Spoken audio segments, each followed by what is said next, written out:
Ya, gitu ya. Jadi untuk pembahasan hari ini kita akan bahas Nusantara dan dunia pada masa Kuruniaga atau yang lebih sering dikenal itu ya Nusantara pada masa prakolonial atau masa sebelum penjajahan. Jadi di sini kita akan bahas banyak ya. Terutama kita nanti akan bahas tentang perjalanan pelayaran bangsa Eropa menjelajah samudra dan proses perdagangan ya, merkantilis yang berujung pada praktek imperialis dan kolonisasi negara Asia Afrika oleh orang-orang Eropa. Jadi Asia, Afrika, Amerika oleh orang-orang Eropa. Nah, kita bahas dulu ya sejenak sedikit preview. Di sini gue akan bahas tentang konsep imperialismenya seperti apa, nanti juga bagaimana kedatangan orang-orang Spanyol, Portugis, dan Belanda. Cuma nanti ya untuk kedatangan bangsa Eropa sendiri kan ini lebih ke merujuk lautnya siapa-siapa aja. Nah itu udah gue siapin video airdropnya.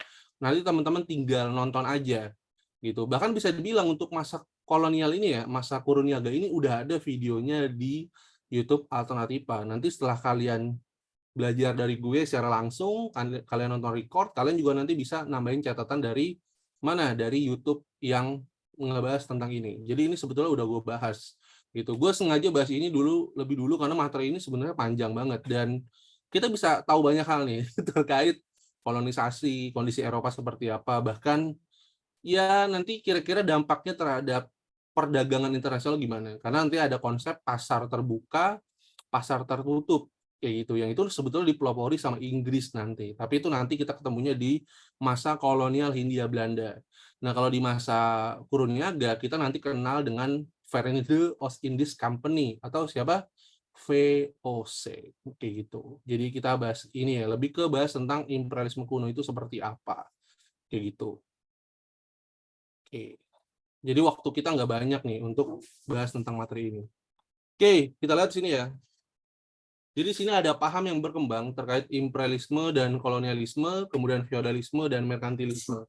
Oke, itu nanti gue bantu dengan coret-coretan sederhana ya, biar kalian punya pemahaman lebih dalam. Oke, itu. Pertama kita merujuk ke konsep yang pertama, yaitu apa? Feodalisme. Gitu. Jadi konsep pertama itu justru adalah feodalisme. Ya, malah bergeser dia ya, kawan-kawan.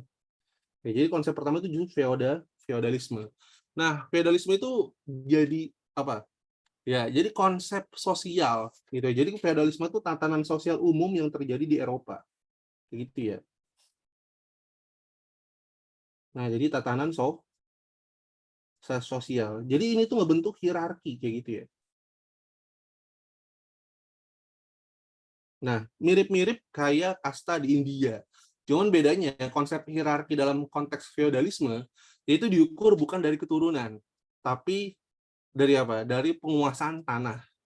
Kayak gitu. Ya meskipun ya pada akhirnya ya tetap ya kayak status bangsawan, rakyat jelata segala macam itu memang ada hubungan dengan keturunan. Tapi bisa aja rakyat jelata itu terbuka ya peluangnya untuk pindah menjadi bangsawan ketika dia memang punya upaya yang cukup kayak gitu. Beda dengan sistem kasta di India yang itu melekat nih. Jadi kalau dalam konteks itu ya ada dosa dari apa dosa bawaan lahir. Kalau dalam konteks itu ya kasta ya. Jadi kayak orang yang terlahir di kasta rendah itu kemungkinan di masa lalunya di kehidupan sebelumnya itu dia pernah melakukan dosa besar. Nah, sebaliknya orang yang berada di kasta yang lebih tinggi itu umumnya dia mungkin di masa lalu atau di kehidupan sebelumnya dia adalah orang suci atau resi atau apapun lah itu yang membuat dia akhirnya berada di posisi itu. Nah, di feodalisme sendiri ya kan ini apa kepemilikan tanah yang gue sebut sini ya kan makanya konsep bangsawan di sini ya konsep bangsawan nih gue hapus dulu ya bentar ini. Nah konsep bangsawan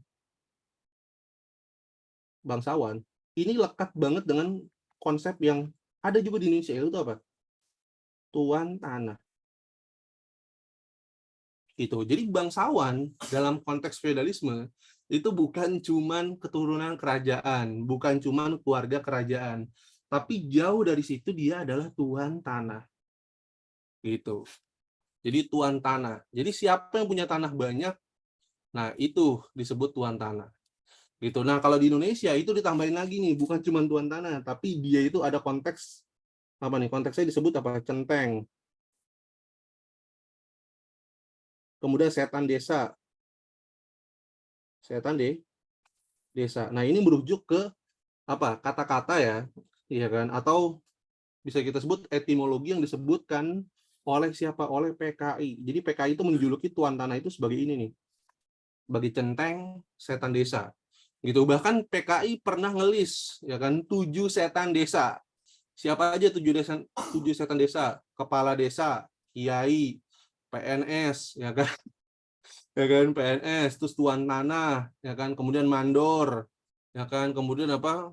Semua orang apa petinggi-petinggi partai PSI gitu ya. Jadi banyak lagi kayak gitu. Jadi itu yang dimasukin dalam daftar 7 setan desa oleh PKI. Jadi umumnya memang mereka-mereka yang punya kekuatan gitu di desa, di kampungnya gitu ya, atau yang punya tanah banyak.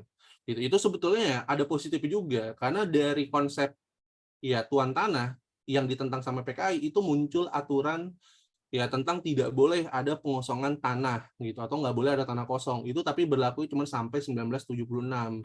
Sisanya kita bisa lihat banyak tanah kosong di mana-mana. Harusnya kalau di zaman Soekarno tanah itu nggak boleh kosong, harus ada fungsi sosial. Apakah itu boleh dijadiin lapangan bola, apakah itu boleh apa kayak dimanfaatkan untuk ya kerumunan warga atau segala macam. Yang penting nggak boleh dipagar-pagarin, nggak boleh ditembok-tembokin. Tapi kalau kita lihat sekarang hukum yang berlaku itu hukum pertanahan era liberal yang disusun sama siapa? Sama Pak Harto kayak gitu. Kita lagi semakin banyak tanah yang dimiliki maka status sosial semakin tinggi kayak gitu. Ya, masuk ya lintah darat dan rentenir itu masuk ke zaman dulu juga itu udah lama banget. Itu nah kita lihat statusnya semakin tinggi. Nah, konsep yang bisa kita lihat di sini adalah bahwa tanah ya kan di sini ada tanah. Nah, ini bukan cuma land ya, tapi di sini ada apa? Ada sosialnya juga, ada termasuk apa? Society-nya. Nah, berarti apa? Penguasaan tanah itu termasuk apa? Penguasaan apa? Keluarga petani kayak gitu ya, petani. Jadi keluarga-keluarga petani ya kan. Dan misalnya ini dalam satu kawasan ya. Kalau dulu tuh ngomongnya itu dia pembagiannya berdasarkan itu ya, berdasarkan cacah kayak gitu ya. Cacah itu diukur dari misalnya nih luas tanah ini dan ini perbandingannya apa? Ya kan? Bukan dari berapa banyak atau berapa luas ya tanah yang dimiliki, tapi berapa banyak keluarga yang ada di dalamnya.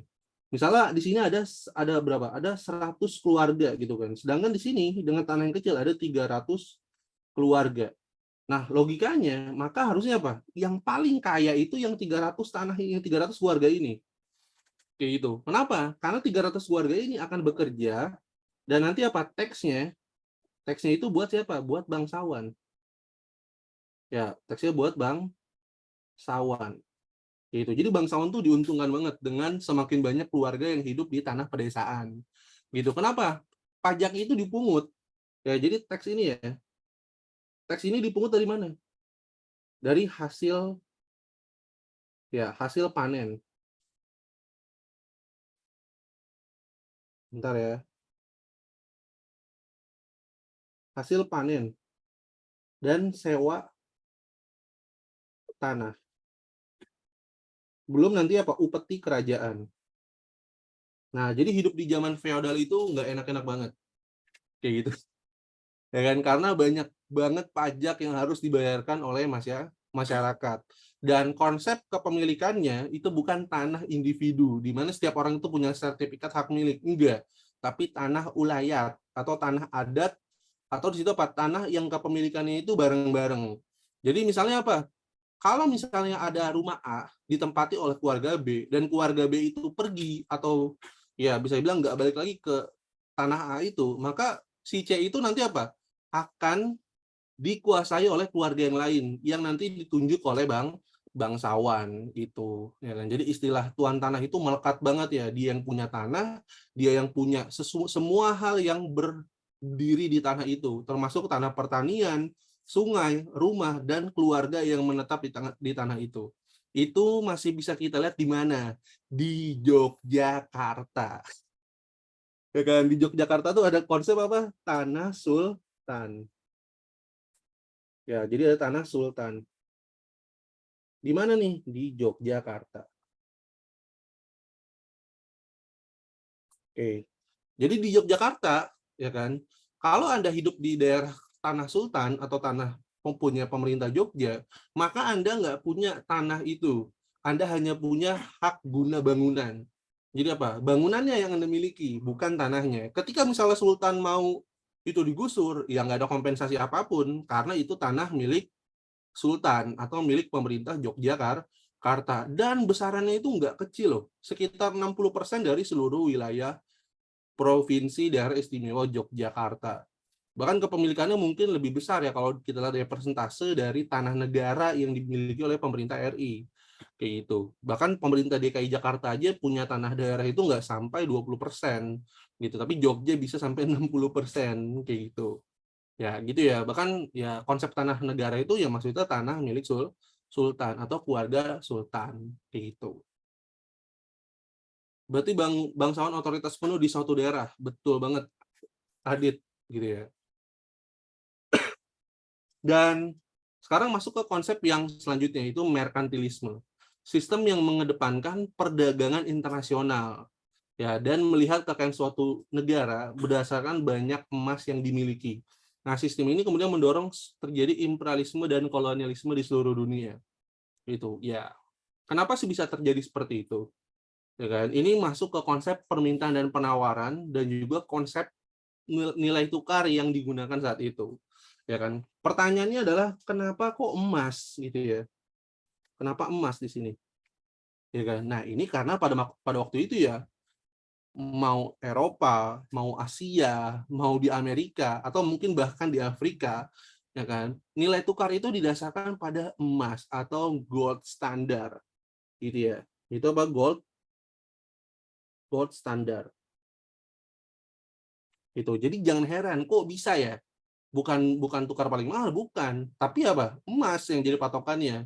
Makanya jangan heran kok waktu itu ada perdagangan antara orang barat dan orang timur, antara Asia dengan Eropa, antara orang Jawa dengan orang Malaka, atau antara orang Makassar dengan orang India, tapi kok mau menerima, mau itu dalam bentuk apapun, mau itu emasnya bentuknya kotak, mau emasnya itu bulat tapi ada rongganya, ya kan, mau itu bentuknya kepingan, asalkan itu emas diterima dan diukur dari berat emasnya gitu. Jadi standar itu yang membuat ya keunggulan yang waktu itu gue bahas di pembahasan terakhir itu disebut sebagai keunggulan komparatif kayak gitu.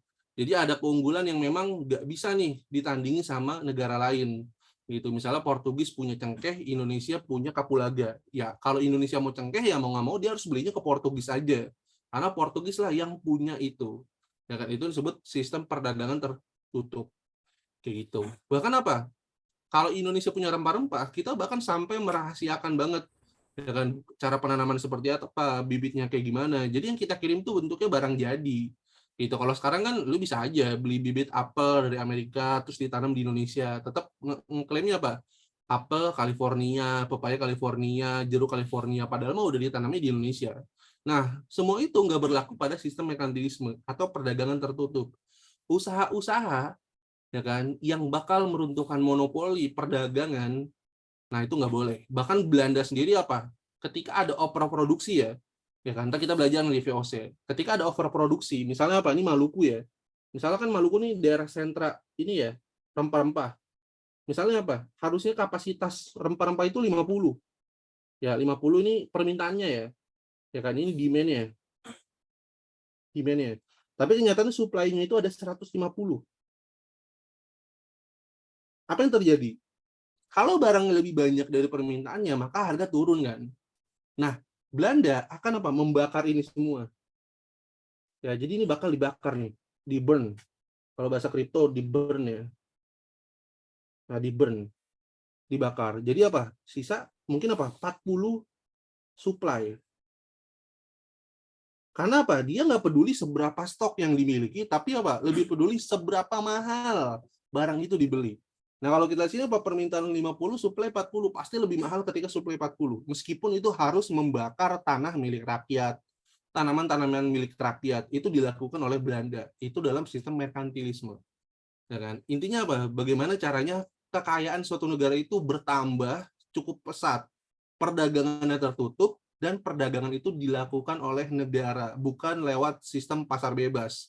Jadi kalau misalnya kita berdagang nih antara Indonesia dengan Jepang, itu yang berdagang bukan langsung pengusahanya, enggak, tapi dia harus lewat negara. Gitu. Jadi sistem merkantilisme ini bisa kita kategorikan sebagai apa? Sistem pertama, dia itu tertutup. Ya kan? Kedua, dia itu monopoli. Nah, yang ketiga, dia itu absolut, ya, berarti gitu ya. Nah, absolut dalam tanda kutip di sini adalah bahwa dia ini perantaranya adalah pemerintah. Nah, kayak gitu ya. Gampang kan? Ya, lanjut. Nah, sekarang imperialisme dan kolonialisme. Ya kan, tadi gue udah bilang ya, bahwa sistem feodalisme, sistem merkantilisme, ini mendorong terjadinya imperialisme dan kolonialisme. Itu. Kenapa itu bisa terjadi? Kita lihat. Ya kan? Imperialisme dan kolonialisme, paham yang dianut oleh bangsa Eropa dalam menguasai wilayah dan kekuasaan politik bangsa Asia Afrika selama masa penjajahan. Nah, pertama dipahamin dulu nih, konsep imperialisme dan kolonialisme itu beda jauh. Kayak gitu ya. Nih gue gambarin dulu ya, bentar. Slide baru. Oke, bentar.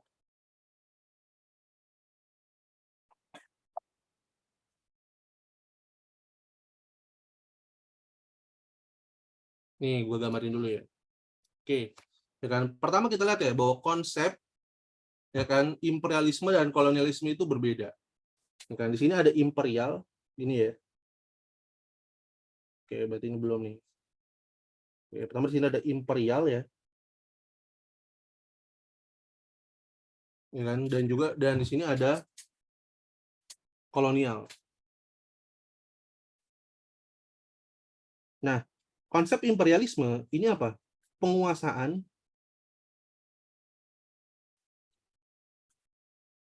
pemerintahan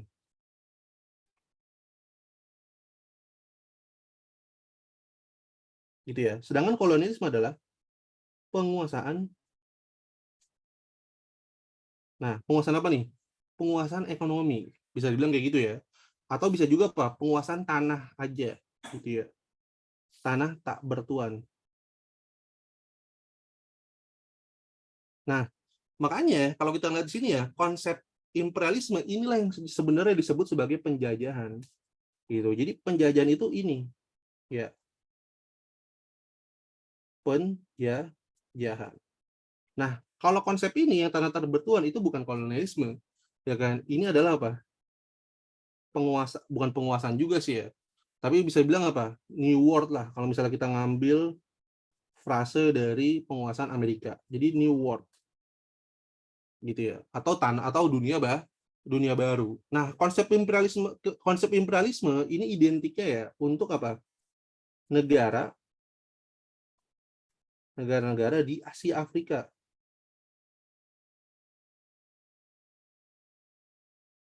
Nah, sedangkan konsep kolonial ini identiknya apa? Dengan mana tuh? Dengan Amerika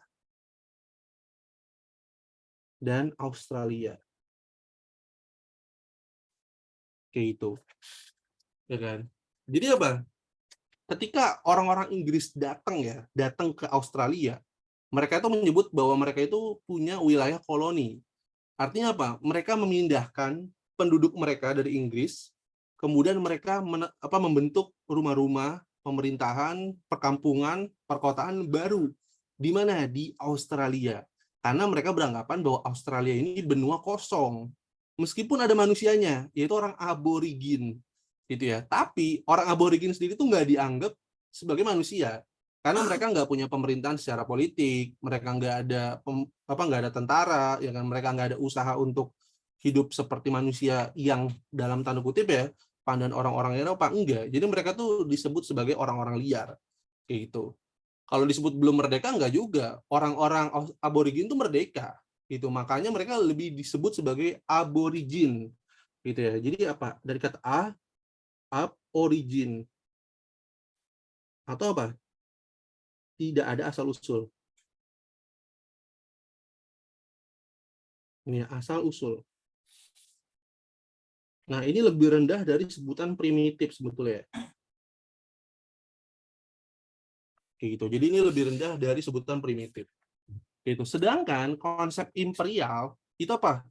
Negara-negara Eropa nih, ini ada upaya, ya kan? Ada upaya mereka itu apa? Menjatuhkan, menyerang, ya kan? Bahkan apa? Menguasai negara-negara yang sudah ada. Kayak gitu. Makanya konsepnya di sini adalah mereka nih di Asia dan Afrika, mereka itu punya apa? Perjanjian penguasaan.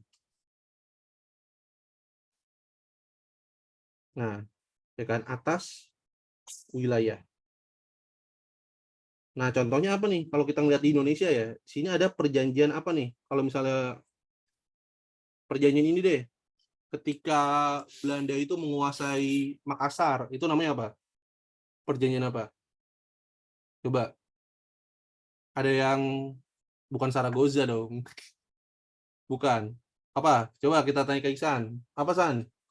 Perjanjian ya kan penguasaan Makassar oleh Belanda. Ya, ya, tuh betul ya dijawab oleh Kaisan itu Bongaya. Kalau Linggarjati itu pada masa revolusi kemerdekaan, beda tuh. Apalagi kapitulasi Tuntang, itu kan pada masa Jepang, beda. Ya, jadi Bongaya. Contoh perjanjian Bongaya di sini ya. Oke, Bongaya. Berarti ini kan apa? Perjanjian atas bawah Belanda, ya kan? Belanda. Nah, menguasai siapa? Menguasai wilayah Kesultanan Makassar. Oke, itu ya. Sorry, harusnya S yang 2 nih. Sip, kayak gitu. Ya, bukan raja ya, Sultan Hasanuddin. Marah ntar orang itu, orang Makassar. Oke. Nah, terus kita lihat sini, ya kan? Ada konsep imperialisme kuno dan imperialisme modern. Di sini kalau kita lihat konsep imperialisme kuno itu kan ada gold, glory, and gospel. Sedangkan imperialisme modern itu gold and glory. Ya kan mungkin banyak guru sejarah ya kan itu cuman lebih menjelaskan bahwa gold itu mencari kekayaan, ya kan glory itu mencari kejayaan, gospel itu menyebarkan agama. Nah, sedangkan gold and glory sini apa? Mencari kekayaan dan mencari kejayaan. Nah, kita nggak lihat asal usulnya kayak gitu ya. Jadi sebetulnya apa yang membedakan dari konsep imperialisme kuno dan modern ini juga apa? Memiliki perbedaan dari konsep perdagangan yang dibawa kayak gitu. Konsep perdagangan yang dibawakan oleh siapa? Oleh tiap negara ini. Kalau kita lihat imperialisme kuno itu dibawakan oleh siapa? Spanyol dan Portugis. Dengan imperialisme modern ini apa? Dibawa oleh Inggris, Prancis dan ya Belanda, bahkan negara-negara setelahnya. Nah, tapi kalau kita lihat ya baik Spanyol dan Portugis sebetulnya bukan murni berdagang. Ya, mereka itu apa? Identik dengan apa? Di sini, reconquista. Gitu ya. Jadi identik daripada berdagang, gospel di sini yang paling kuat. Oh, nih, gospel di sini yang paling kuat ya. Gospel karena mereka di sini ada konsep reconquista gitu ya. Sorry. Ini dulu hapus lagi.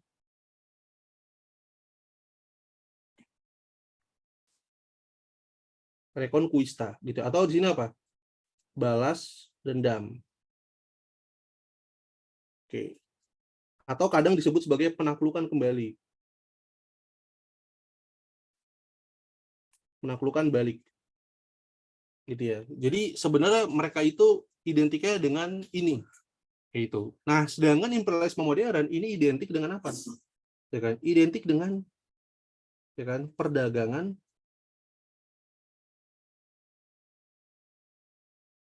terbuka. Itu. Jadi motifnya itu adalah ekonomi banget. Gitu. Jadi kalau misalnya di sini ya motifnya itu ekonomi. Nah, sedangkan apa? Si Spanyol dan Portugis ini motifnya apa? Motifnya agama dan politik kayak gitu. Agama dan politik. Nah, itulah yang membedakan corak perdagangan dari Spanyol dan Portugis. Bahkan kalau kita ngeliat dari awal aja, upaya Spanyol dan Portugis dia untuk itu ya untuk misalnya melakukan penjelajahan samudra itu diawali oleh perang salib gitu ya. Ketika akhirnya Turki Utsmani itu menang perang salib ya kan, kemudian menutup Istanbul Turki ya, atau yang dulu namanya Konstantinopel ya kan, yang menyebabkan akhirnya apa, orang-orang Spanyol dan orang-orang Portugis itu mencari jalur pelayaran baru. Nah, jalur pelayaran baru sendiri di sini sebetulnya ya kan bukan tujuan utamanya, bukan cari rempah-rempah, bukan, karena bisa dibilang apa, orang Eropa itu udah terbiasa. Kalau lihat makanan-makanan mereka aja hambar ya kan, cuman garam yang jadi itu ya flavor utama gitu kan. Tapi tujuannya adalah apa, menaklukkan kembali kota-kota yang ditaklukkan oleh orang-orang Islam. Juga apa, ada anggapan bahwa bahwa dunia timur itu masih teosofi ya kan, masih menganut metafisik atau masih hidup dalam kegelapan gitu ya, karena belum ada pengaruh Kristen. Jadi selama ribuan tahun Kristen itu justru menyebar ke barat bukan ke timur. Kan begitu ya kan, dan mereka beranggapan apa, bahwa mereka harus menyebarkan terlebih dahulu agama Kristen ke wilayah timur.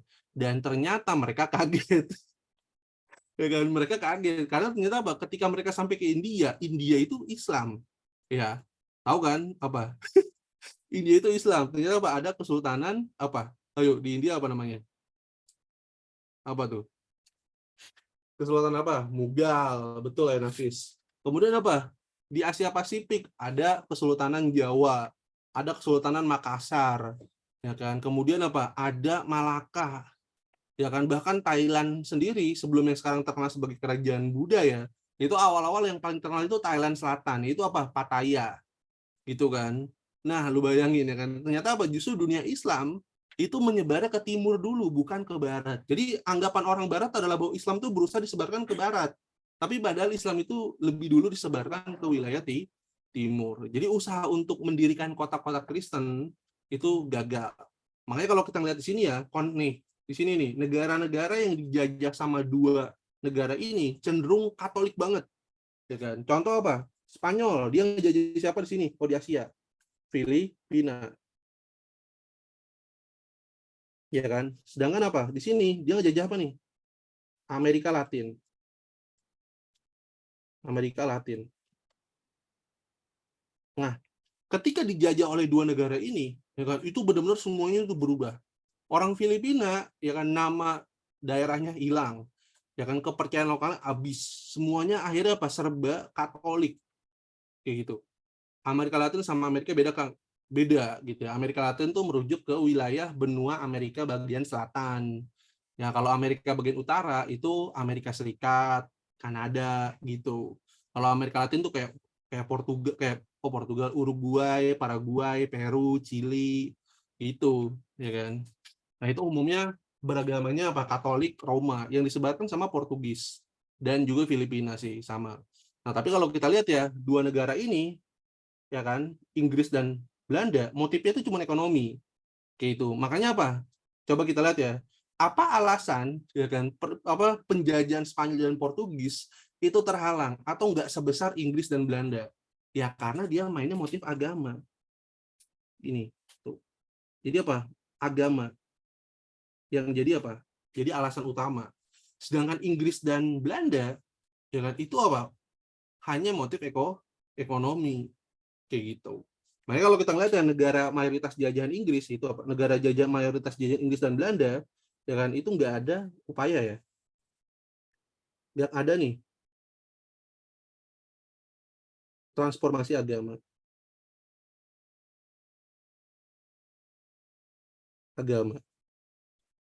Karena apa? Logikanya, ketika kita dijajah sama Belanda, dalam anggapan umumnya itu 350 tahun, tapi kenapa Protestan bukan jadi agama apa? Bukan jadi agama itu ya, agama mayoritas di Indonesia. Padahal bisa aja pemerintah memaksakan, karena ada misi Zending juga dalam ajaran Protestan. Itu kenapa wilayah Malaysia nggak mayoritas Protestan juga, atau India deh, kayak gitu. Kenapa India juga Kristen masih minoritas?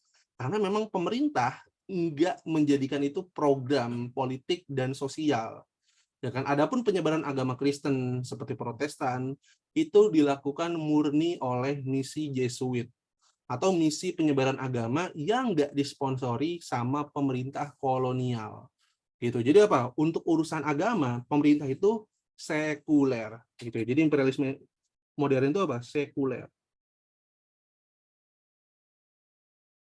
Nah, atau di sini apa? Tidak beragama.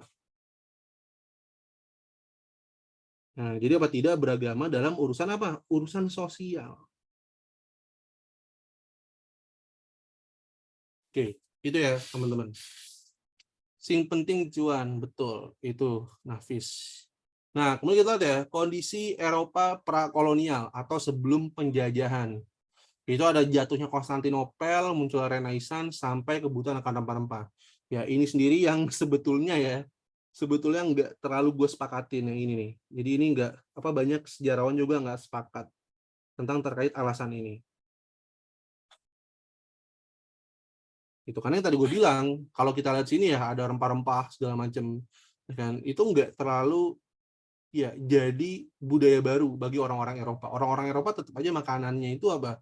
Ya makanannya hambar semua ya, kayak gitu. Tapi mungkin rempah-rempah yang dibahas di sini adalah rempah-rempah yang punya tujuannya itu sebagai pengawet, gitu ya. Karena makanan musim dingin itu kan perlu banget pengawet, gitu. Selain diawetin sama cuaca yang tidak bersahabat ya, kayak gitu. Sama apa mungkin yang dimaksud itu bukan rempah-rempah yang kita maksud sekarang, tapi lebih ke apa? Komoditas-komoditas tekstil seperti sutra, wool, kayak gitu ya. Pokoknya itu yang lebih dibutuhkan sama orang-orang Eropa. Bahkan kalau kita lihat Inggris sendiri ya kan dan Belanda ya. Kalau Belanda itu mungkin lebih ke komoditas yang sifatnya itu makanan, rempah-rempah ya kan, kemudian energi. Tapi Inggris itu lebih suka impor tekstil ya, dari kain linen, wool, ya kan, sampai pewarna pakaian yang itu diimpor dari wilayah Asia Tenggara, terutama dari India, kayak gitu. Ya, lanjut. Jatuhnya Konstantinopel. Direbutnya Konstantinopel pada 1453 oleh Turki Utsmani berakibat pada hilangnya pusat perdagangan di Eropa. Andain tuh. Karena Turki Utsmani menutup kota tersebut bagi sipil dan pedagang Eropa, sehingga pedagang Eropa harus mencari pusat perdagangan baru di Asia. Nah, nanti pusat perdagangannya itu sempat pindah. Ya, sempat pindah dari mana? Dari Konstantinopel ke Lisbon. Gitu ya. Jadi nanti dari Konstantinopel ya, itu pindah ke Lisbon. Nah, Lisbon tuh di mana? Lisbon tuh ada di Portugal.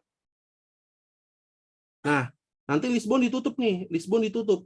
Ya, Lisbon tutup untuk pedagang apa? Untuk pedagang Inggris. Ya, ganti. Nanti Lisbon ditutup nih untuk pedagang Inggris dan Belanda. Nah, inilah nanti menyebabkan apa?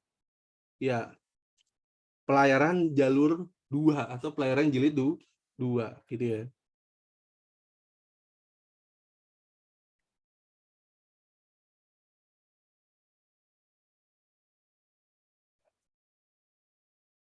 Nah, ini ya jilid 2 itu yang dilakukan oleh Inggris dan Portugis kayak gitu. Kemudian ada Renaissance. Ya, Renaissance tuh jadi salah satu bab penting ya, yang itu nanti kita bahas terpisah kayak gitu. Nah, ini didasarkan usaha bangsa Eropa untuk kembali pada pengetahuan klasik, yaitu Yunani dan Romawi, dalam rangka mengejar ketertinggalan iptek dari orang-orang Islam. Nah, konsep pengetahuan klasik yang dimaksud di sini adalah apa? Filsafat. Filsafat, logika, sastra, dan matematika. Oke, itu ya. Jadi itu. Nah, sedangkan orang-orang Islam, ya itu di abad ke-13 sampai abad ke-16, itu lagi santer-santernya, terutama pada masa kekuasaan Abbasiyah. Gitu. Makanya orang-orang Abbasiyah itu punya pemikiran tersendiri. Ya kan? Contohnya apa? Filsafat Islam. Ya kan? Jadi logikanya itu diambil dari logika orang-orang Yunani dan Romawi. Ya kan? Tapi apa? Diklasifikasikan ke dalam ajaran Islam. Tapi nanti periode setelah abad ke-16, umat Islam tuh justru mundur. Gitu ya. Bukan gimana ya, mungkin ini lebih karena pemahaman yang salah dari pemikirannya Al-Ghazali. Gitu. Al-Ghazali itu kan sebetulnya apa? Pernah bikin ya kan tandingan nih untuk orang-orang filsafat ya. Kayak gitu, orang-orang filsafat Islam. Bahkan termasuk kayak Ibnu Sina, Al-Khwarizmi, ya kan semua ilmuwan-ilmuwan Islam yang lu pelajarin di sekolah yang lu bangga-banggain itu dianggap kafir di abad 16 gitu, ketika ada kesalahan pemahaman dari pemikiran Imam Ghazali, ya kan, yang intinya apa, dia bilang apa, wahyu di atas akal gitu. Sebetulnya bukan itu maksud Imam Ghazali, ya kan, cuman dimanfaatkan oleh orang-orang takfiri, orang-orang fundamentalis yang sebetulnya agak sirik gitu ya dengan orang-orang Mu'tazilah, orang-orang Sufi gitu kan. Nah, akhirnya kayak gitu. Ya kan? Dan akhirnya kita lihat ya bahwa akhirnya ilmuwan-ilmuwan Islam yang ditinggal di abad ke-16 itu diadopsi pada masa Renaissance. Bahkan nama-nama orang-orang Islam itu dikonversi ke nama-nama barat. Contoh Ibnu Sina. Jadi apa? Ibnu Sina jadi apa? Avicenna. Kayak gitu kan. Tuh, contohnya itu Al-Khwarizmi, gue lupa nama baratnya apa, tapi ada. Kayak gitu. Hampir semua ilmuwan Islam tuh nanti punya nama barat. Kayak gitu. Bahkan kayak Ibnu Battuta itu juga ada nama baratnya. Kayak gitu. Ibnu Battuta itu petanya digunain pada awal-awal pelayaran orang-orang Portugis. Kayak gitu ya. Ya kalau Nabi sih bukan ada nama baratnya, tapi justru di Arab-Arabin. Ya kan? Karena kan kayak contoh David, itu kan awalnya David dulu dong, bukan Daud dulu. Kayak gitu. Ya gitu ya. Kemudian kita masuk ke pembahasan yang sebenarnya agak penting juga ya. Kayak gitu. Nah ini ya, faktor pendorongnya. Di sini ada kekalahan Eropa pada Perang Salib, itu jelas tadi yang gue jelasin. Di sini ya, yang nanti akhirnya perpindahan pusat perdagangan dari Lisbon di Portugal sampai nanti akhirnya ini menyebabkan ya penutupan bagi orang Inggris dan Belanda dan akhirnya muncul pelayaran jilid 2. Nah, yang paling penting di sini adalah salah satunya ya bahwa Belanda ya.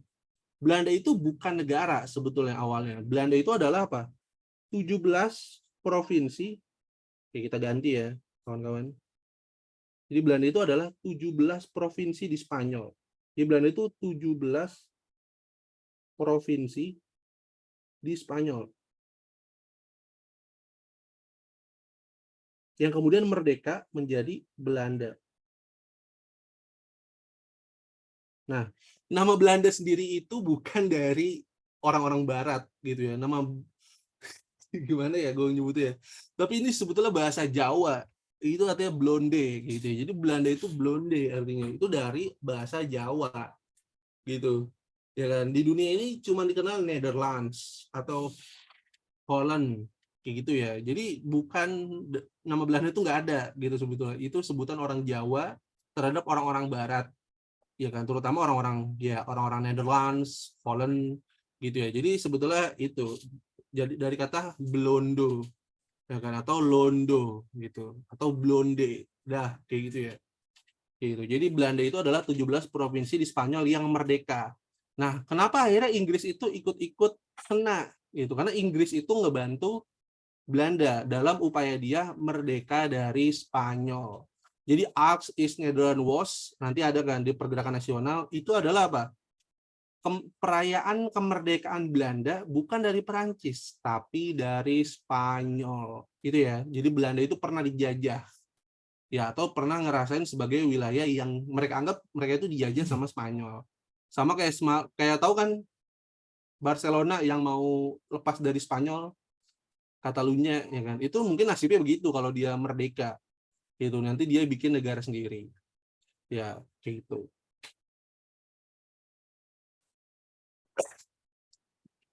Di sini kalau mau menjelang maghrib pada selawatan ya, pakai spek. Ini rekaman loh padahal loh. Aduh. Oke, kita satu faktor pendorong itu adalah perkembangan iptek, terutama teknologi pelayaran. Ya, teknologi pelayaran ini sebenarnya diadopsi dari Cina gitu ya. Ya, teknologi pelayaran sini ya.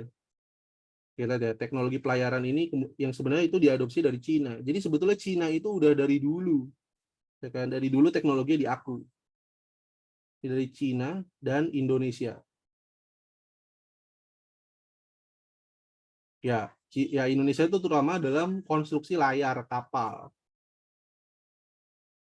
Gitu ya. Jadi banggalah Anda, ternyata Anda dijajah dari teknologi yang Anda miliki sendiri. Gitu. Kalau Anda lihat kapal-kapal milik Eropa, misalnya orang-orang Yunani ya, itu layarnya cuma satu. Ya, layar cuma satu, kapal kecil-kecil. Nah, kapal-kapal besar itu dari Asia. Kalau lu nonton film 300 ya, yang Spartan yang Yunani versus Persia kayak gitu. Kompas masuk iptek juga, itu pun dari Cina Kompas itu, ya kan. Kemudian membuka peta-peta kuno. Nah, peta-peta kuno di sini, ya kan, itu didapat dari pedagang Arab. Nah, dari Arab kayak itu, karena Arab lah yang punya jalur pelayaran dari wilayah Arab ke wilayah Nusantara kayak itu, atau wilayah Asia bagian timur, atau timur jauh, atau Far East, atau East India kayak gitu. Itu sebutannya banyak lah kayak gitu.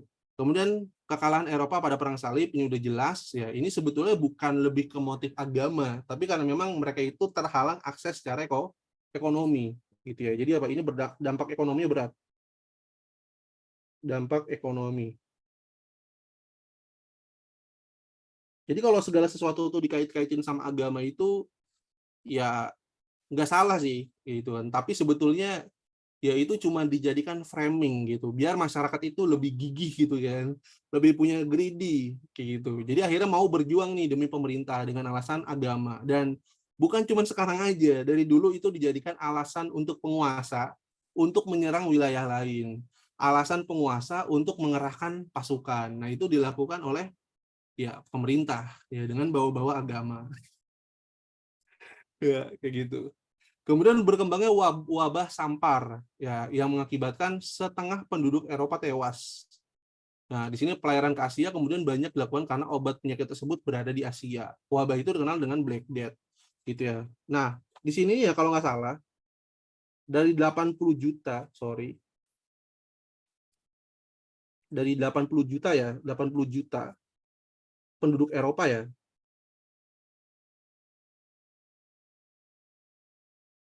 Nah, ini sekitar 30 sampai 40 juta tewas. 10 juta itu tewas. Nah, tahu nggak kenapa? Ayo coba, kenapa? Kenapa mereka justru lebih banyak yang meninggal? Bukan karena penyakitnya loh, tapi karena penyebarannya. Karena penyebarannya. Nah, ini waduh, ketika gue belajar sejarah, gue bilang, gue kira agama itu solusi, malah nambah beban ya. Gitu. Jadi kan gini loh, kan ini ada penyakit yang namanya sampar gitu ya. Sampar. Nah, sampar itu sebenarnya penyakit yang disebabkan oleh virus. Gitu ya. Nah, virusnya itu mirip-mirip dengan cacar. Cuman bedanya apa? Kalau cacar itu lingkarannya segini, ya kan? This is cacar gitu ya, cacar. Nah, kalau sampar itu ukurannya segini gini nih, bengkaknya. Kan ini baru sampar. Ya kan? Nah, penularan itu karena apa? Ya kan? Pertama nih kan, kenapa bisa menular gitu kan? Kenapa menular? Nah, pertama ini apa? Alasan paling utama adalah apa di sini? Kerumunan. Kerumunan. Jadi ketika ada wabah ketika ada wabah Black Death, yang disalahin itu Yahudi.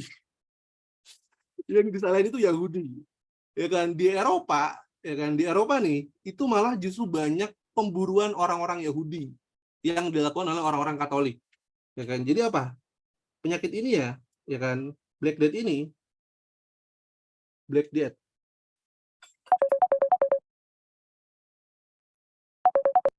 Ya, yang disalahin itu apa? Yahudi. Ya, pertama Yahudi. Jadi nanti banyak banget nih pemburuan orang-orang Yahudi. Ya kan? Kemudian orang-orang ateis. Ateis itu udah banyak loh. Terus yang diburu sini orang-orang Protestan. Ya itu ya. Jadi itu orang Protestan kan dianggap Kristen tapi Kristennya sekuler. Kayak gitu. Nah, akhirnya apa? Penyebabnya adalah kerumunan di sini. Ya kan? Kerumunan dalam tanda kutip di sini apa? Mereka nanti ke gereja gitu ya. Nanti apa? Berkumpul di lapangan. Kemudian berkumpul di gereja. Ya kan? Kayak gitu. Yang menyebabkan apa? Menyebabkan penyebarannya semakin luas. Kayak gitu. Jadi di lapangan mereka berdoa, dipimpin sama pemuka agama Kristen, kemudian di gereja juga gitu kan. Itu yang justru malah menyebabkan penularannya semakin cepat. Itu sama yang kemarin dibilang ya kan, kok pasar dibuka gitu, tapi masjid ditutup kayak gitu kan, yang pas masa Covid gitu kan. Gitu ya, padahal itu nggak belajar dari alasan ini, ya kan? Kayak gitu. Ya, Black Death disebabkan oleh Yahudi, ateis sama Protestan. Gitu ya. Oke, lanjut ya. Jadi ini sampar gitu ya. Jadi sebesar ini kalau sampar, kalau cacar ya, tapi kalau sampar tuh sebesar bola. Kalau nggak salah fotonya ada deh. Oh, nggak ada di sini ya. Praktik penyembuhan ala agama menjadi faktor penyebaran juga. Iya, betul. Salah satu ini ya. Itu. Kalau yang terjadi COVID itu waktu itu di Korea Selatan itu katanya air yang dibaca-bacain ya. Jadi air nih di gereja dibacain yang itu air garam, kemudian kayak ditetesin nih, ya kan? Ditetesin dari mulut ke mulut. Itu kan padahal mah ituan ya. Apa padahal itu ya penyebarannya kan droplet, ya kan? Misalnya ditetesin di mulut satu orang kena COVID, akhirnya tetesin ke satu sama lain, sembuh enggak, malah makin nyebar kayak gitu. Ya kan? Itu di Korea Selatan ya kemarin yang apa tuh yang klasternya tinggi itu sebab yang awal itu dari gereja gitu. Kemudian teori bumi bulat. Nanti pada akhir abad ke-15 setelah melepaskan diri dari ikatan gereja ya kan dan istana, orang Eropa teringat ajaran Kopernikus. Nah, Kopernikus itu nasibnya sama seperti Galileo Galilei. Dia itu dimusuhin sama gereja, bahkan bisa dibilang hampir ya kan mendapatkan hukuman mati gitu ya. Karena teorinya berlawanan dengan apa yang diyakini oleh gereja selama ini. Ya, teorinya adalah apa nih? Heliosentris. Yaitu bumi itu bulat seperti bola dan dia itu mengelilingi matahari. Sedangkan pandangan dari ajaran Katolik ya kan, adalah geosentris. Bumi itu pusat alam semesta dan berbentuk datar. Dan bisa dibilang itu bukan cuma ada di Kristen, pandangan seperti itu pun ada di Islam. Ada juga di kepercayaan-kepercayaan pagan seperti Yunani Romawi, kemudian Persia dan segala macam. Kayak gitu ya. Ya kan, cuman di Islam sendiri itu banyak banget perdebatan karena ada ayat yang menjelaskan bahwa dunia ini seperti kepala yang dililit gitu kan, dililit sorban apa-apa gitu kan. Yang itu sebetulnya menggambarkan bumi itu bulat, tapi ada ayat yang menggambarkan bahwa bumi ini dihamparkan. Ya, kalau dihamparkan kan kalau logikanya itu karpet berarti datar. Dan tapi itu baik lagi itu bukan urusan kita ya, itu urusan pemuka agama. Silahkan nanti ya kan kalian pilih mana yang kalian percaya. Karena sampai sekarang masih banyak orang Indonesia yang nggak percaya ya kan ada roket nembus ke bulan ya kan ke atmosfer tapi masih percaya bahwa siapa Bu Jawa tuh ya kan Joko Kendil naik macan tapi Joko Kendil naik macan percaya tapi kalau ada ilmuwan apa nerbangin roket ke bulan nggak percaya gitu ya kita lihat logika orang-orang Indonesia itu masih kayak gitu ya kadang terutama orang-orang tradisional sama orang-orang agama kayak gitu lanjut.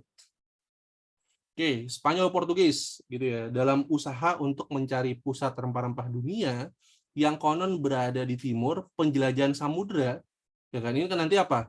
Dipelopori oleh Spanyol Portugis. Ya kan? Dukungan dari siapa? Dukungan dari Kepausan Katolik Roma. Sebetulnya kita lihat ya, dukungan di sini konteks dukungan ya. Ini terpaksa. Ya kan? Ini konteksnya terpaksa. Kenapa? Untuk mencegah ya kan banyak perpindahan orang-orang Katolik ke Protestan. Jadi ini sebenarnya dukungan di sini sebetulnya untuk apa antitesis tesis dari Protestan gitu ya. Jadi biar jamaahnya itu nggak diambil orang-orang Protestan sebetulnya kayak gitu. Ya, nanti untuk menghindari persaingan, Portugis dan Spanyol itu dibagi wilayah pelayarannya lewat perjanjian Tordesillas kayak gitu. Nanti kita lihat ya gambar seperti apa. Ya, kalau ini jalur sutra ya. Jadi sebelum adanya wilayah pembagian wilayah berdasarkan jalur laut, ya kan? Jalur sutra itu jadi jalur paling ideal. Jadi jalur paling difavoritkan untuk perdagangan antar Eropa dan Asia. Dan ini lagi dihidupkan kembali sama Cina lewat sabuk apa San? Ya, obor apa? Ya, One Belt One Road gitu atau jalur satu ya satu jalur dari Cina menuju Asia menuju Eropa. Nah jadi Cina itu berusaha untuk menghidupkan kembali jalur sutra yang sudah nggak digunakan lama. Caranya gimana? Caranya dengan investasi ya di wilayah-wilayah yang di jalur sutra, kayak di Pakistan, kayak di apa tuh, Ethiopia gitu ya, kayak di apa tuh, di India nih, Sri Lanka segala macam. Tapi ketika misalnya mereka gagal bayar utang ya, atau kan dapat jebakan utang dari Cina, ya akhirnya mereka dikuasain wilayahnya, termasuk kayak pelabuhan, jalan raya dan segala macam. Gitu. Tujuannya agar apa? Menghubungkan Cina dari darat secara darat ya ke Eropa. Gitu. Jadi apa? Perdagangan Cina itu bukan cuma dari laut, bukan cuma dari udara, tapi benar-benar membentang sampai Eropa lewat jalur darat. Kayak gitu. Itu obor Cina ya programnya. Kayak gitu. Ya kalau misalnya kita bilang bertujuan untuk menguasai, ya itu nggak salah. Karena semua itu nggak dilakukan oleh Cina aja. Termasuk Amerika Serikat pun punya tujuan yang sama. Kayak gitu. Cuman ya mereka kan mungkin nggak terang-terangan. Sedangkan Cina itu terang-terangan banget. Kayak gitu. Ya termasuk dia mengeklaim wilayah Laut Cina Selatan sini ya. Info Cindo lur, Cindo beda ya. Cindo di sini kebanyakan mabok. Ya ini ya nih wilayah dari Guangzhou di sini kalau kita lihat ya. Dari Guangzhou nih, dari Guangzhou Cina. Nah, ini akhirnya masuk ke sini. Ini wilayah Eropa ya. Nih, wilayah Eropa. Ini Konstantinopel. Nah, terus di sini juga nanti dia ngelewatin wilayah India ya. Ini Kalkuta. Pusatnya itu Kalkuta di sini. India. Kemudian di Singapura nih. Sebenarnya Singapura ini harusnya ya.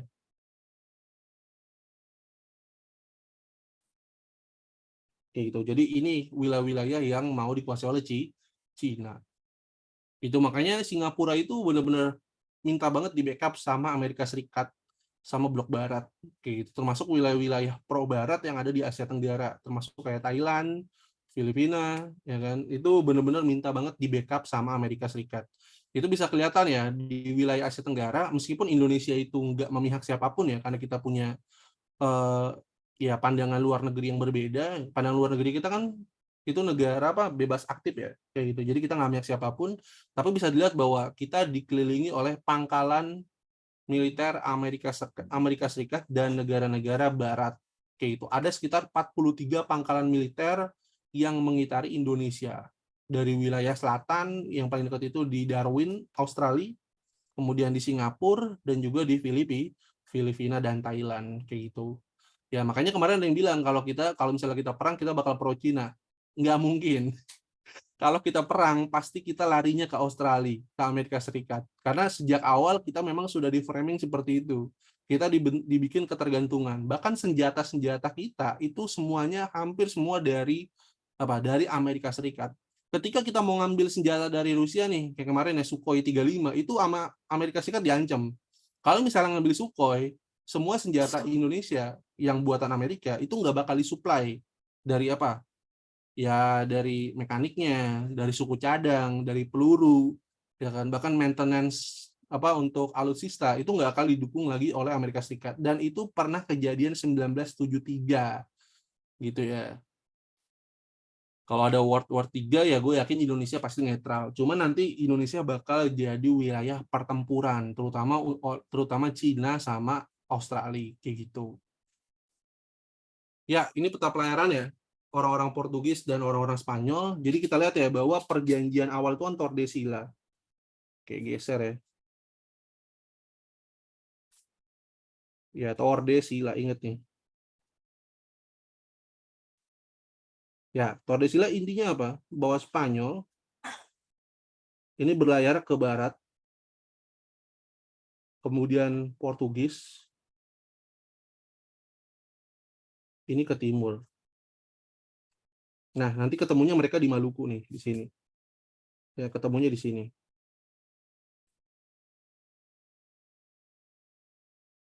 di Maluku.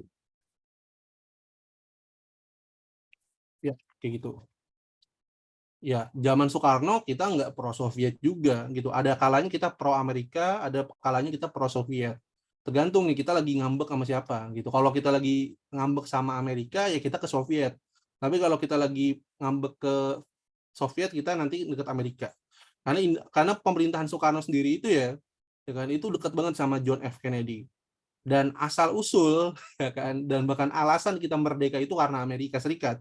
Seandainya Amerika Serikat nggak melihat Indonesia sebagai anti komunis, pasti Indonesia nggak ada sampai sekarang, ya kan? Nah, itu peristiwanya 1948, PKI Madiun, ketika Soekarno akhirnya apa? Membubarkan PKI Madiun. Di situ Amerika Serikat melihat bahwa oh ternyata Indonesia itu bukan negara komunis. Disitulah Amerika dibantu.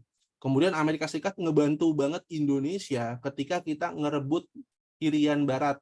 Ya, itu kelihatan banget ya, diplomasi di tingkat PBB itu Amerika dukung banget Indonesia. Nah, kapan sih Indonesia akhirnya pro banget Soviet gitu kan? Yaitu nanti setelah 1963 kayak gitu. Itu di situ pemerintah Amerika Serikat melihat bahwa Soekarno itu condong ke komunis. Makanya ada upaya kayak PRRI. Jadi pemberontakan daerah itu disponsori sama Amerika Serikat. Dari pendanaan, orang-orang intelektualnya segala macam. Bahkan bapaknya Prabowo, Sumitro Joyo Hadikusumo, itu pro banget Amerika. Ya kan? Dia kan itu pelarian PRRI kan. Prof. Sumitro Joyo Hadikusumo itu guru besar FEB UI loh, bahkan namanya dijadiin nama gedung FEB UI. Itu pro banget Amerika. Dan ya itu wajar banget sih dalam politik. Apalagi 1960-an sampai 1990 itu era perang dingin. Kayak gitu, di mana politik dan militer itu jadi konsentrasi yang paling utama. Tapi setelah 1990 kan kita lihat ya, konstelasi itu bukan lagi bipolar, tapi multipolar. Yang tadinya itu cuma masalah ideologi, komunis dan liberal, sekarang masalahnya ekonomi. Makanya lu lihat kan di sini ada G7, ada G20, bahkan ada G5, lu bayangin nih kan.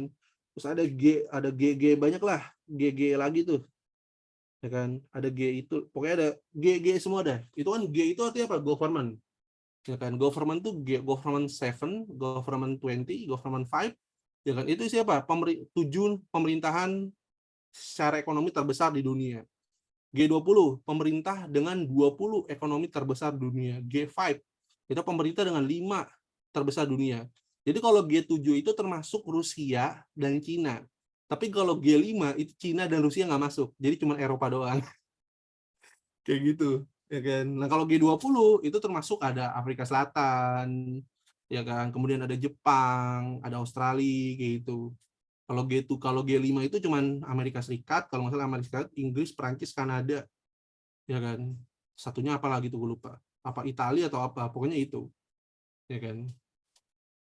Indonesia masuk G20, bahkan ekonomi Indonesia itu 30% ekonomi dunia loh. Ya kan. Makanya dipertimbangin banget. Malaysia malah nggak masuk ke G20. Gitu. Iya, circle siklan banget. Bahkan ada G100. Tapi udah bubar kalau nggak salah. Kalau misalnya digabungin seluruh Eropa Barat, itu ekonominya kalah sama Indonesia. Kalah. Ya kan? Yang bisa ngalahin ekonomi Indonesia itu cuma Amerika Serikat, Cina, sama India. Kayak gitu. Nah, sedangkan kalau G7 sama G5 ini sebenarnya bukan ekonomi sih, lebih ke politik. Karena G5 sendiri itu kan isinya negara-negara NATO. Ya kan? G7 itu negara-negara Barat plus Cina dan Rusia kayak gitu. Lanjut. Nah, ini yang nggak akan gue bahas sekarang. Gitu ya. Ini nanti bisa lihat di video gue, ini gue jamin lebih keren nanti kalau kalian nonton video dari YouTube kayak gitu. Ya, jadi itu ya. Jadi ini kita skip, jadi kita fokus ke ini tadi ya. Gitu. Mungkin tadi pembahasan kita lebih banyak di sini. Gitu. Tapi memang ini konsep yang penting banget dengan untuk dipelajari teman-teman semua terkait perdagangan prakolonial. Gitu. Nanti untuk bab selanjutnya kita akan masuk ke VOC kayak gitu. Ya itu ya, kenapa NATO belum bubar? Itu pertanyaan yang ditanya sama Putin sebetulnya. Kayak gitu. Itu pertanyaan klasik yang ditanyakan sama Putin dari tahun 1991 ketika Putin itu naik jadi presiden Rusia. Karena logikanya NATO itu sebetulnya tandingan dari fakta Warsawa. Ya kan? Atau blok politik dan militer blok timur ketika perang dingin. Tapi ketika Uni Soviet bubar 1991, NATO itu justru malah makin eksis. Malah justru negara-negara mantan Pakta Warsawa ya kayak Polandia, ya kan Hungaria, itu malah masuk ke NATO. Jadi negara-negara bekas blok timur itu justru banyak masuk ke NATO. Kayak gitu. Ya, gitu. Memang tujuannya itu ingin menaklukkan Rusia secara politik. Karena dulu Rusia sendiri sebetulnya ya, kalau lu baca nih yang tryout kemarin kan itu kan gue jelasin ya kan yang apa pandangan pemuda Rusia ya kan terhadap pemerintahan Rusia gitu kan. Itu kelihatan banget transformasinya. Ya kan bagaimana orang-orang Rusia itu menerima budaya barat secara besar-besaran. Itu mirip banget dengan orang-orang Turki ya kan yang westernisasi itu terlampau jauh. Itu orang-orang Rusia pun demikian. Mereka meninggalkan kebudayaan timur terus berganti dengan kebudayaan barat. Kayak gitu. Jadi bisa dibilang ya hal yang paling otentik yang dipertahankan oleh Rusia adalah kepercayaan mereka, yaitu apa? Kristen Ortodoks atau Kristen Romawi Timur, kayak gitu. Sisanya itu udah barat semua, dari budaya, pakaian, ya kan. Bahkan ada ide, ada gagasan bahwa huruf Kiril atau huruf Rusia yang sekarang itu akan diganti dengan huruf Latin, gitu ya, atau huruf Barat, kayak gitu ya. Jadi nanti bakal ditransformasi benar-benar gitu. Dan ya memang setelah 1991 harusnya pemerintahan Rusia itu pro barat. Itu udah jelas kelihatan banget harusnya. Cuman ternyata presiden ya kan yang jadi presiden Rusia itu justru malah mau berdiri sendiri atau dominan sendiri. Itulah menyebabkan dari 1991 perang dingin itu nggak berakhir. Tapi justru muncul perang baru, yaitu apa? Perang antara Eropa dengan Rusia. Kemudian tahun 2010 muncul Cina sebagai kekuatan ekonomi baru, ya kan, yang menekan Jepang. Bahkan bisa dibilang sekarang Jepang itu nggak punya andil banget dalam urusan ekonomi di internasional. Ya kan, urusan ekonomi internasional itu justru dipegang sama Cina, Rusia, dan Indonesia untuk blok timur. Gitu ya. Kenapa Australia diam-diam baik? Ya, Australia kan juga negara boneka ya, teman-teman. Australia itu negara bentukan Inggris. Bahkan kalau kalian cek aja di Wikipedia deh, ya kan, dia nggak punya kepala pemerintahan. Kepala pemerintahannya itu Ratu Inggris. Gitu.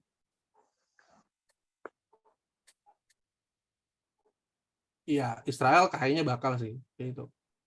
Ya, dan sebetulnya kita jangan musuhin Israel sih, menurut gua. Harusnya kita ya bisa nyari celah, ya kan, bagaimana kita akhirnya punya hubungan dengan Israel. Karena Turki pun demikian. Gitu. Kita nggak ada untungnya dengan kita nggak punya hubungan diplomatik dengan Israel. Kita ekonominya nggak dapet, ya kan, teknologi yang nggak dapet, kita cuma sumpah serapah aja. Padahal sebetulnya apa? Solusi dua negara itu solusi terbaik.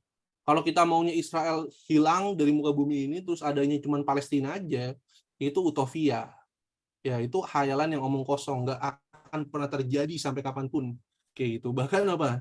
Itu diramalkan sendiri sama Tuhan, ya kan. Israel itu akan hancur kalau kiamat. Tapi bukan Israel aja yang hancur, semua dunia, semua negara hancur kalau kayak gitu. Ya kan? Jadi solusi terbaik adalah solusi dua negara. Yaitu apa? Ada negara Israel dan negara Palestina. Dan itu Israel itu udah sepakat banget. Cuman yang nggak sepakat itu kadang orang negara-negara Arab, ya kan, sama ya kayak Indonesia gitu kan, yang idealismenya itu nggak tahu sih apa. Kayak gitu. Jadi gue setuju dengan Nahdlatul Ulama bahwa solusi terbaik adalah solusi dua negara. Gitu. Jadi gue nggak pro Palestina, nggak pro Israel. Itu bahkan di Palestina sendiri kan, gue nggak pro Hamas sama sekali. Gue lebih suka pro dengan Fatah atau yang megang pemerintahan sekarang ya, karena memang lebih cenderung moderat, sama solusinya itu lebih masuk akal ketimbang Hamas yang cenderung mau ngajak ribut aja. Padahal perangnya itu dengan roket-roket buatan Iran yang itu reject semua. Kayak itu tujuannya biar manas-manasin dunia Arab aja kayak gitu. Oke, 1930 nanti ada sama Kadela. Jadi gua rasa kita akhiri dulu sejarah kali ini. Jangan, semoga ada banyak ya insight yang kalian dapat kayak gitu. Paling mungkin yang mungkin bisa gua belum gue bahas nih. Satu ya, 4. Perjalanan Marco Polo, seorang pedagang dari Venesia yang melakukan perjalanan ke Mongol, ya kan, untuk melakukan perjalanan darat. Ini pelayaran pertama yang dilakukan oleh orang-orang Eropa ke Asia, gitu ya, ke Asia, kayak gitu. Jadi apa? Kalau misalnya orang-orang Arab itu udah sering, terutama Ibnu Battuta, gitu ya. Marco Polo ini orang-orang pertama. Dan Marco Polo itu sempat gila dan mati dalam keadaan dia dianggap gila sama orang-orang Eropa. Karena apa? Karena kata orang Eropa mustahil kita menjelajah sampai ke Asia, itu terlalu jauh. Tapi Marco Polo bisa membuktikan itu. Bahkan apa? Marco Polo jadi inspirasi pelayaran orang-orang Eropa setelah penutupan Konstantinopel. Dan banyak banget frasa atau kosakata yang dari Marco Polo itu sebetulnya apa? Itu bikin bingung gitu ya. Jadi Marco Polo nih bilang kayak gini nih. Ada kosakata dari Marco Polo ya, atau istilah-istilah dari Marco Polo yang sebetulnya itu salah paham. Nih, bentar ya. dari Marco Polo ya. Pertama dia bilang ada namanya naga. Ya, padahal ini bukan naga, ini barongan atau barongsai. Kemudian ada apa? Unicorn. Ya kan? Jadi ini ada dua ya, naga. Naga itu sebetulnya apa? Barongsai. Barongsai. Ini ketika Marco Polo ini ke Cina. Nah, kemudian unicorn ini ketika Marco Polo ke Banten. Ini apa? Badak berjula satu. Badak jula satu. Kayak gitu. Kayak gitu ya. Bahkan apa? Orang Eropa, kalau kita ngeliat film itu ya, Yunani versus Persia, itu orang Eropa itu menganggap orang-orang Asia itu menyembah iblis. Karena dia punya hewan yang besar-besar, kayak gajah, kemudian harimau, singa. Itu kan hewan-hewan yang nggak ada di Eropa. Ya kan? Itu hewan-hewan yang nggak ada di Eropa. Makanya ketika mereka lihat, buset, ada gajah, bahkan singa sendiri yang jadi ikon Inggris, itu nggak ada di Inggris, cuy. Ya kan, aslan dari Narnia itu nggak ada di Eropa, itu adanya di Asia. Ya kan, itu kan ada di padang rumput Afrika. Singa itu nggak ada di Eropa. Bisa dibilang di Eropa itu nggak ada hewan yang ideal ya, mungkin cuman beruang kayak gitu yang kelihatannya. Tapi kayak gajah, ya kan, burung-burung yang kelihatan sekarang itu nggak ada gitu. Ya kayak gitu ya. Jadi ini unicorn, badak cula satu, dan barongsai. Nah itu dari Marco Polo. Kayak gitu ya. Ya oke, ini dua aja yang gue inget ya. Tapi ya ini salah satu gambaran ya bahwa kita tuh punya perbedaan budaya, ya kan, punya perbedaan landscape yang benar-benar kelihatan banget. Kayak itu. Bahkan kalau misalnya kalian nanti belajar perbedaan flora dan fauna di Indonesia ya, itu kita disusun oleh tiga. Itu pertama apa? Ya Asiatik, ya kan, kemudian ada peralihan, berarti itu endemik dari kita ya, kayak babi rusa, ya kan, badak berjula satu, itu juga Asia sih sebetulnya, ya kan, dan apa, Australis gitu ya. Nah itu udah kelihatan banget itu. Jadi ini ya, naga itu barongsai, unicorn itu badak berjula satu. Oke, terima kasih untuk kelas sejarah hari ini. Emang kelas sejarah itu agak pendek ya, karena gua nggak mau ceramah terlalu banyak, ya kan, lebih baik kita latihan langsung 2 paket soal, habis itu kita bahas sedikit kayak gitu. Tapi kita akan bahas tuntas kok, jadi kita nggak usah buru-buru, tunggu kebijakan terbaru terkait bagaimana nanti kita menghadapi SNBT 2023.